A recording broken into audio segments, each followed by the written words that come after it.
The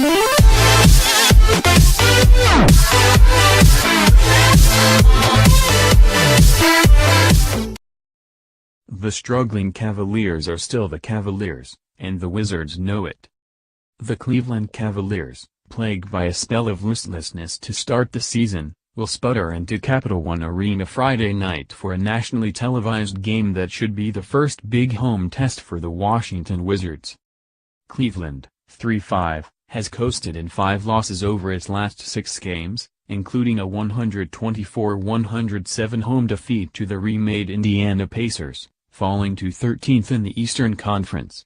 But the Wizards still look beyond the record and see a worthy opponent. They added some pieces, and one of their main players they're waiting for, Isaiah Thomas, hasn't played yet and they've had a couple injuries.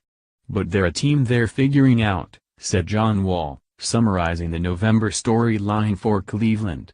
Just because of the record they have, we can't let that affect how we're going to approach the game, because when we do that, we don't play well and we end up losing those games.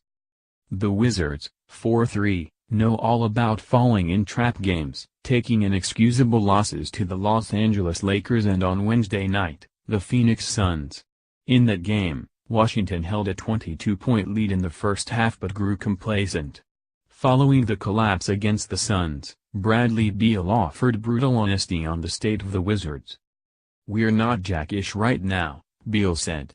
"We haven't proved nothing.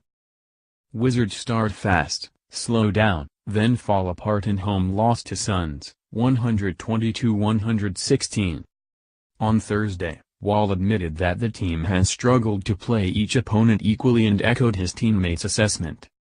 "It's easier said than done because you go out there and say, these guys don't have a superstar, they don't have this type of player, so we can go out there and just turn it on like when we want to," Wall said. "We're not that great of a team. We haven't accomplished anything, like Brad said.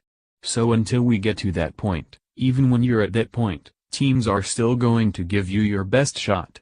So you have to learn how to step up to the plate and finish your job when it's there." While the Cavs' problems receive hefty attention around the NBA, the team will likely miss rotational big man Tristan Thompson for a month due to a calf injury. The Wizards would rather deal with their own issues.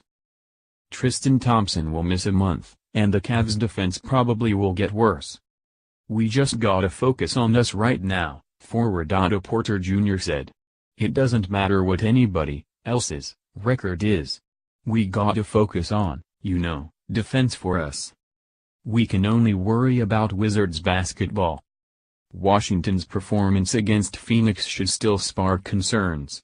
The Wizards' casual approach was reflective in the lack of defensive awareness and intensity in allowing backdoor cuts, offensive rebounds and straight-line drives for the young Suns.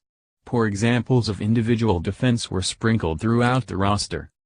In the third quarter, Wall gave space to the free-shooting guard Devin Booker, who surprised him with a simple crossover move and drove to the rim for an easy dunk. Through the final 4 minutes of the fourth quarter, T.J. Warren scored his 3 buckets by outworking a defender. First, he beat a gambling Kelly Oubre Jr. with a backdoor cut and finish while getting fouled by Beal. Then he splashed an open corner 3 over Oubre, who contested late. Finally, he tipped in an offensive rebound over center Marcin Gortat with 1:29 to play to give the Suns a 6-point advantage. Warren scored a career-high 40 points on 22 shots, and only 2 attempts from the three-point arc. "There's no way in our defensive scheme," Coach Scott Brooks said, "that we should allow backdoors and offensive rebounds and lazy run-backs." With the arrival of the Cavaliers, a loaded team of veterans still working and new players, the sight of an old foe just might be the elixir to cure early season lethargy. That goes for both teams. "Nobody in their right mind would look past the Cavs," Washington coach Scott Brooks said. Read more on the Wizards and NBA. Brewer, flamboyant, modest and earnest, somehow, Kelly Oubre Jr. pulls it off, with style. "The Pacers are better than we thought, but that doesn't mean they won the Paul George trade." LeBron James and the Cavs held team meeting and then got beaten by the Pacers.